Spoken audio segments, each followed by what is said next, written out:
Balola.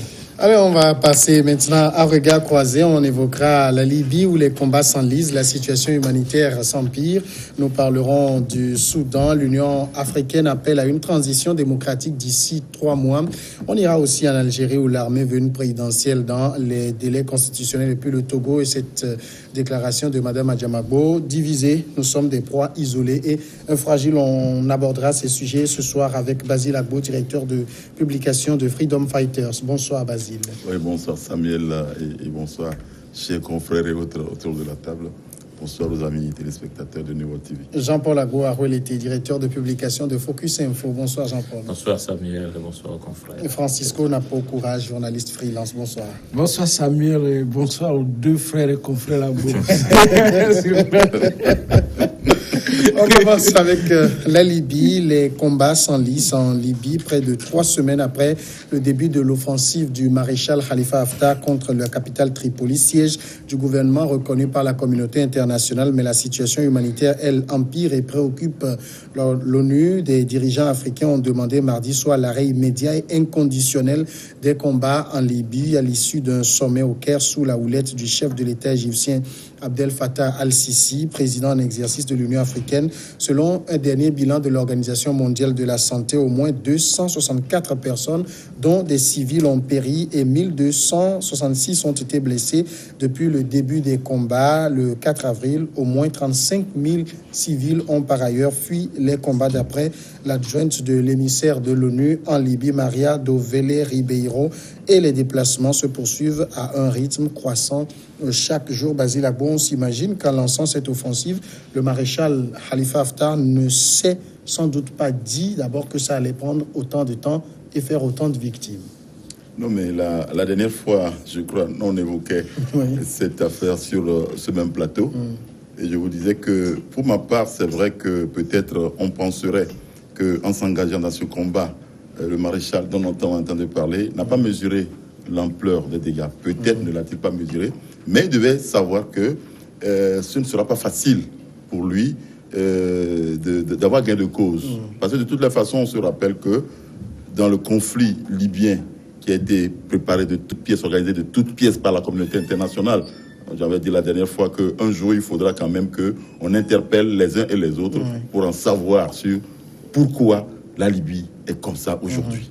Bon, maintenant, en s'engageant, il devait également comprendre que ça ne sera pas facile pour lui parce que le gouvernement qui est là en place est celui qui est soutenu par la communauté internationale. Et donc, nécessairement, ce gouvernement va avoir des soutiens régulièrement. Mais je crois que la situation, elle est là aujourd'hui. Elle est déplorable. Elle est déplorable. Mais les uns et les autres n'ont peut-être pas mesuré qu'on en irait jusque-là. Et bon, à qui la faute au jour d'aujourd'hui? À qui la faute? J'ai dit également la dernière fois que lorsque le général est dans son char et il marche, il ne voit pas le nombre de cadavres qu'il a fait. Eh bien, c'est l'objectif qu'il poursuit. Je crois que le maréchal dont on est en train de parler poursuit un objectif. Arrivera-t-il à ses fins? On ne le sait pas. Mais c'est dommage que c'est des vies humaines, des innocents qui sont en train de perdre dans cette affaire-là. Dans la communauté internationale, j'entends dire que la réunion de l'Union africaine a demandé l'arrêt immédiat des combats. C'est un peu ridicule qu'on en arrive aujourd'hui à demander l'arrêt sans condition des combats, alors qu'on savait que quand on poussait à bout Kadhafi, on en arriverait là. Il fallait que la communauté internationale le sache. Il faudrait que l'Union africaine l'ait su qu'on en arrivait là et ait pris les dispositions pour qu'on n'en soit pas arrivé. Maintenant, on demande l'arrêt immédiat des combats. Je crois que c'est des trucs qui font un peu rire, mais c'est dommage. Est-ce que ça va se finir? Comment ça va se terminer? Difficile de le savoir. Difficile de le savoir. Jean-Paul Agbo, dans ces conditions, d'abord même au début de l'offensive, le maréchal avait clairement dit à ses troupes, si vous avancez, des civils qui n'opposent pas de résistance, laissez-les en paix. Mais là, on voit clairement que parmi les victimes, on parle de 264, beaucoup de civils. Non, c'est des incantations.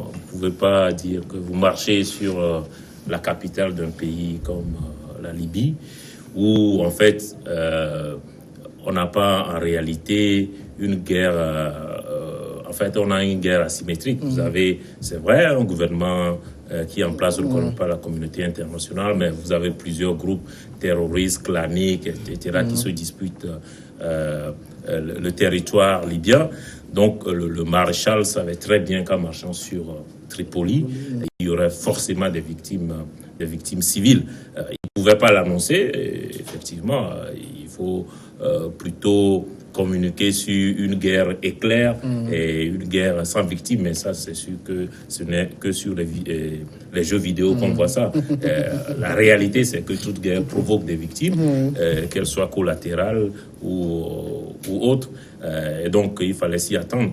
Surtout que la Libye était déjà un théâtre de guerre depuis des années et que combattent sur ce théâtre-là plusieurs groupes armés qui allaient effectivement se coaliser contre l'avancée du maréchal. Parce que ce qu'il faut dire, les intérêts que défend le maréchal Haftar, parce que on dit que le gouvernement qui a Tripoli est soutenu par la communauté internationale, ça c'est officiellement, puisque des membres de cette communauté sont derrière le maréchal Haftar. Ils lui ont donné le hockey avant qu'il ne démarre son offensive. Donc il y a d'un côté, en réalité ce qui se passe c'est la défense d'intérêts. Donc il y a des intérêts que dérange le maréchal Haftar et ces intérêts se coalisent pour rendre son offensive difficile. Je pense, comme Basile a dit, qu'il a un peu surestimé ses capacités et sous-estimé la capacité de résistance du gouvernement installé à Tripoli et puis des autres groupes armés, comptant sur l'appui. On parle de la France, on parle des États-Unis, on parle de l'Arabie Saoudite. Peut-être qu'il a estimé que c'était suffisant pour parvenir à une guerre éclair, mais on se rend compte que non. Et les civils n'ont pas fini d'être tués sur ce théâtre-là. Ce qui est un peu ridicule et en même temps triste, c'est le rôle ou l'absence de rôle de l'Union africaine. Elle ne peut faire que des incantations et des vœux pieux. Si elle avait été bien structurée, ferme et véritablement en mesure de s'imposer, je pense même pas qu'aujourd'hui on parlerait d'offensive de Haftar. On aurait pu empêcher cette guerre qui s'est déroulée en Libye avec l'assassinat de Kadhafi. À l'époque, elle n'a pas pu s'imposer. Donc c'est pas aujourd'hui, avec ces situations où on est inextricable, où on comprend pas grand-chose, justement au rapport de force, que l'Union africaine va s'imposer. Ça, c'est pour nous les médias. Sinon, en réalité, elle ne pèse rien du tout dans ce conflit-là. Mais Francisco, c'est aussi le sort des civils qui inquiète véritablement l'ONU, parce que au niveau de la capitale Tripoli, l'ONU estime que les affrontements ont un impact sur les services sociaux, notamment la santé, l'eau, l'assainissement, l'électricité, dans un pays déjà complètement exsangue. Oui, bon, tout d'abord, je veux voir la chute de préciser encore la chute de Jean-Paul, que si cette communauté africaine avait été vraiment responsable ou solidaire, Kadhafi, aujourd'hui, le Sarkozy, en fait, c'était une guerre totalement à Nicolas Sarkozy, qui l'a monté, qui l'a mené, n'allait pas jeter ce pays-là dans ce désordre et qui se déborde et qu'on se retrouve à nos portes, et que ce soit au Mali, au Burkina Faso. Donc, on a eu à entendre que des chefs d'État africains avaient même pris l'avion, qui allaient voir Kadhafi, qu'on les a menacés, qu'on allait exploser l'avion. Et puis, bon, ils n'ont pas été solidaires envers leurs choses. Bon, c'est aussi le témoignage que les autres chefs d'État doivent sentir, que leur creuset là, le jour qu'on veut vous lâcher, on vous lâche. Et quand on revient à l'offensive, Haftar, avant de partir, il a fait des tours. Il était même en Égypte. Et entre-temps, et donc son offensive, moi, je me dis que ce n'est pas qu'il n'a pas totalement mesuré. Parce qu'il y a encore des artilleries qui ne sont pas encore utilisées. Bien sûr, il est aux portes de Tripoli, je crois, du côté nord, je crois. Parce qu'il y a l'ouest et l'est, et où des éléments, il y a les ports, là où provient